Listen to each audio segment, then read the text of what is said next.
के पावन जन्मोत्सव के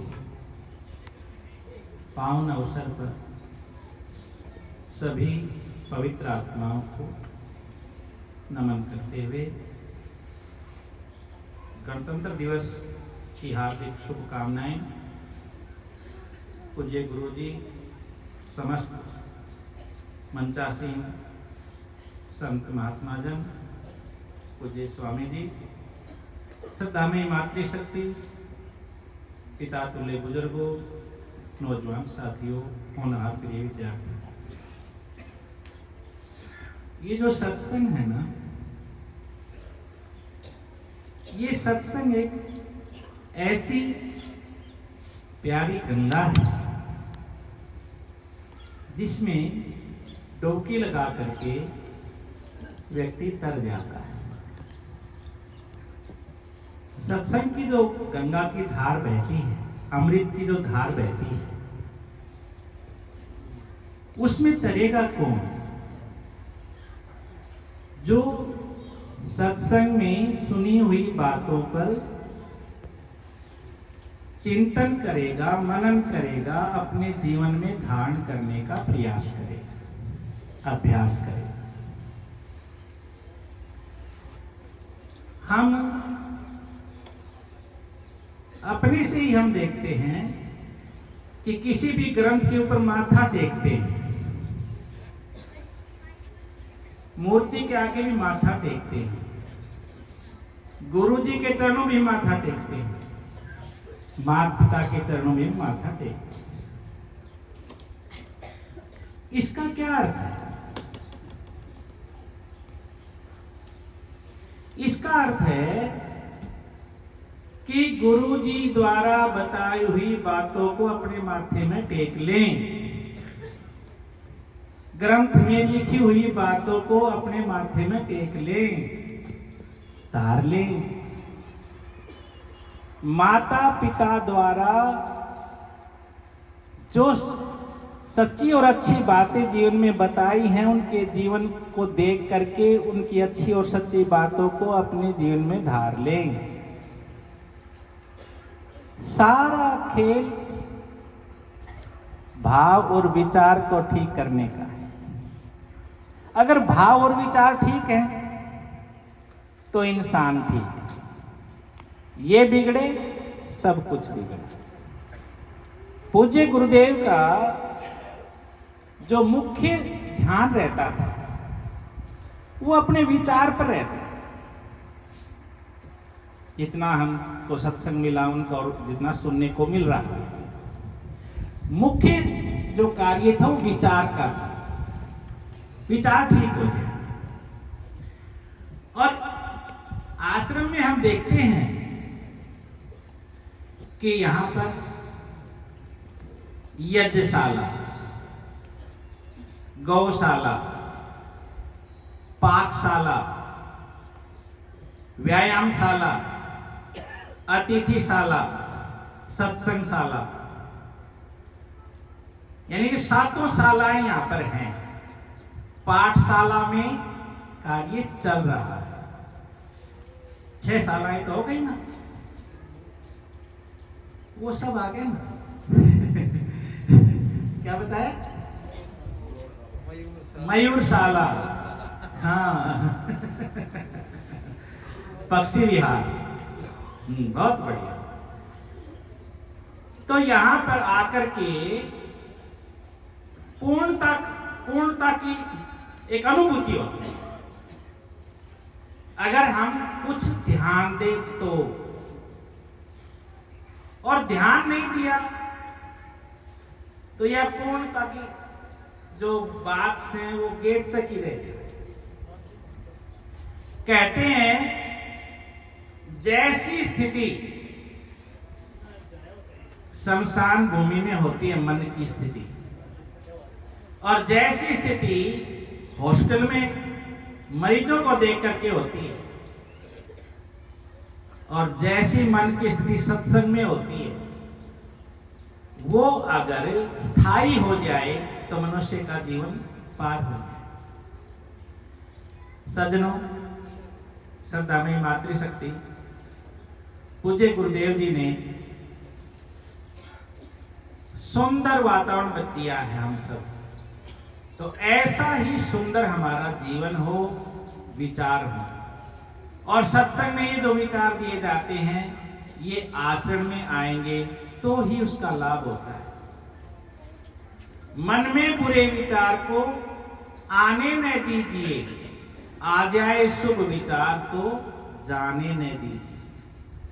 ये वाणी एक ऐसी चीज है, ये पलंग तकिए भी बिछवा देती है और ये बिस्तर गोड़ भी करवा देती है। ये वाणी आपने कहानी सुनी हो भाई, कोई अतिथि आया और घर वाले आके दरबार पर खड़ा हुआ, अतिथि जिसकी तिथि ना हो, तो घर में कोई भी आए तो भोजन का समय हो तो भोजन करवाना चाहिए, भोजन नहीं करवा सकते जल पिलाना चाहिए, जल नहीं पिला सकते, बैठने के लिए आसन देना चाहिए, बैठने के लिए आसन नहीं दे सकते तो नमस्ते करना चाहिए, नमस्ते भी नहीं कर सकते तो मुस्कुराना चाहिए, मुस्कुरा भी नहीं सकते, कोई डूबना चाहिए। आओ बैठो पियो पानी, तीन चीज कहीं से नहीं लाई, पर परख की अतिथि भी कई डाल के आजकल के फोन पर भी अतिथि आवे हैं और साफ कर लिए जाए, और आजकल घर भी साफ आम लग गया, उनका भी ध्यान रखना पड़ेगा। तो जी आया,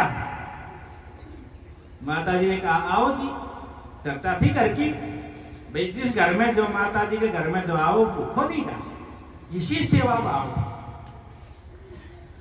आओ जी आओ महाराज जी आओ, धन्य है भाग्य हमारे, चरण दुलाए, अच्छा संदियो, और बोले बैठो। बोले जी मन तो भूख लगी, हम खानो ही बनाओ, ये बनाए थे, एक हंडिया में दाल धर दी, एक में अपना टोगुथन लागी, पर वो चुप ना बैठे, कहीं की आदत है चुप ना बैठ सके, और आपस में कहते तू चुप हो जा, और वह को नहीं कौन सीखी।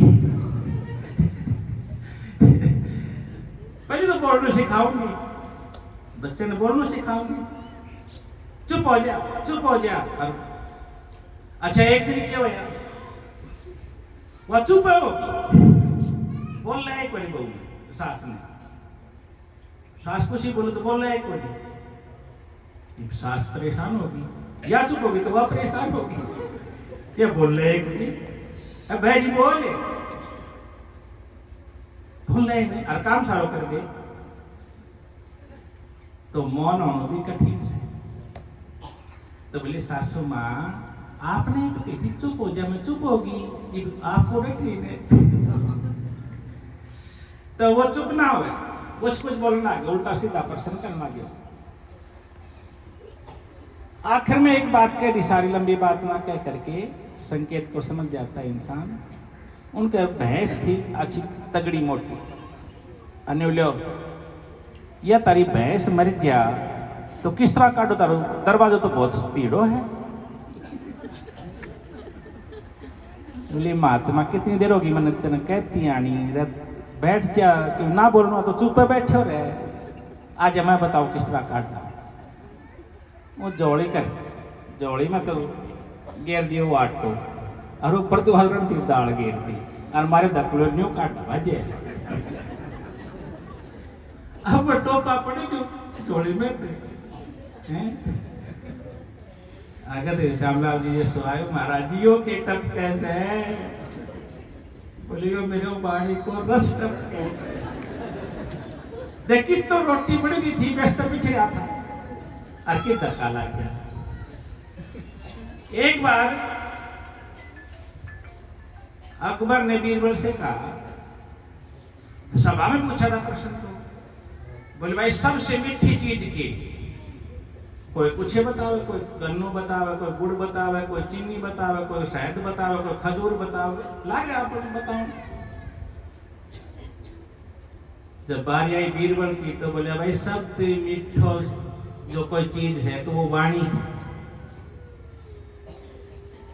जो किस तरह, बोले मौका बोले बताओ, और बोले सबसे कड़वी चीज, कोई कुछ ही बताओ, कोई कुछ ही बताओ, जो या भी वाणी है।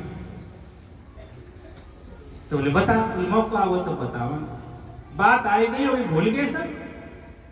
एकदम बीरबल ने बड़ी भूमिका बांध दिया, अच्छी प्रशंसा करी अकबर की, सम्राट की और रानी की, और निमंत्रण लेके गए।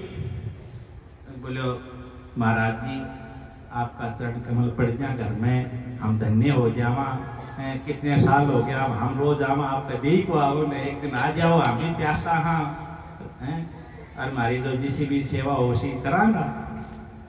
तो आ गयो, रानी ने साथ लिया, आ गयो, खानो खूनो खिलाए, सब पकवान बनाए, बड़ी श्रद्धा से बहुत प्रशंसा करे, बहुत प्रशंसा, रानी भी प्रशंसा करे भोजन की, सब प्रशंसा करे।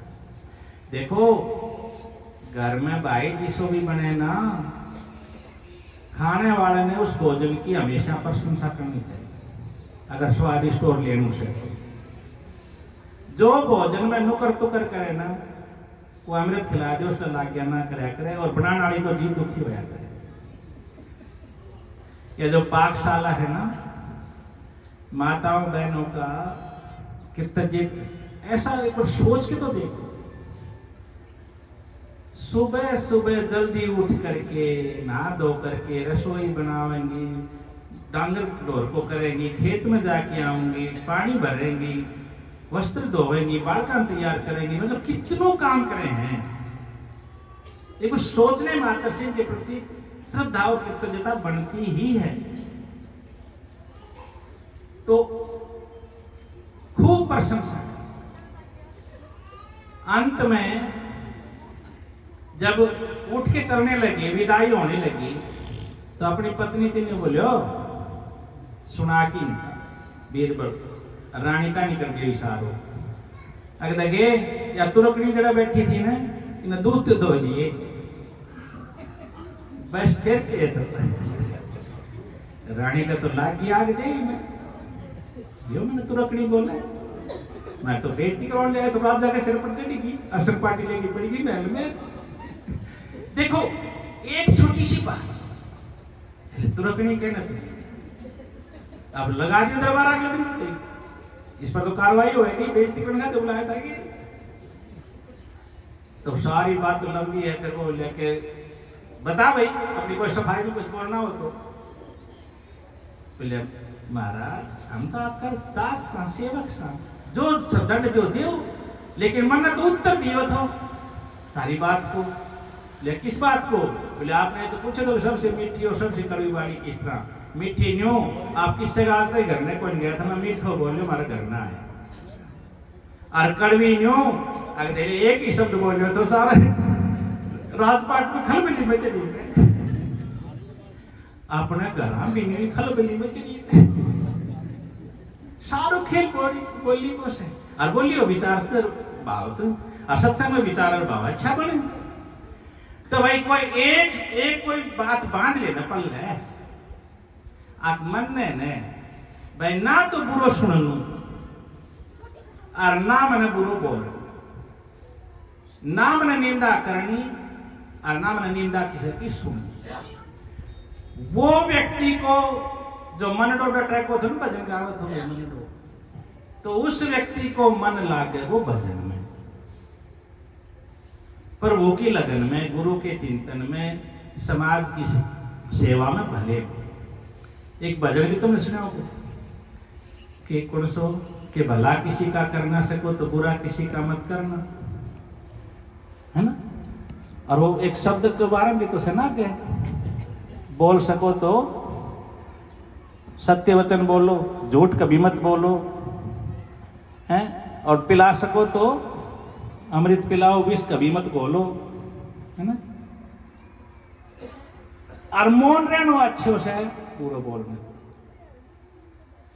तो देखो सारी लड़ाई भाव और विचार बिगड़ने तो हुए से, अरिशवाणी तो हुए से, तो एक ही बात समझ में आ जाए कि हम आपस में प्यार तो बोलांगा। इस खोपड़ी में जो है वो अंडी में खिचड़ी पके ना तो बीमार ने ठीक कर दे, और खोपड़ी में पके ना तो स्वस्थ ने बीमार कर दे, सारे घर ने बीमार कर दे, हैं।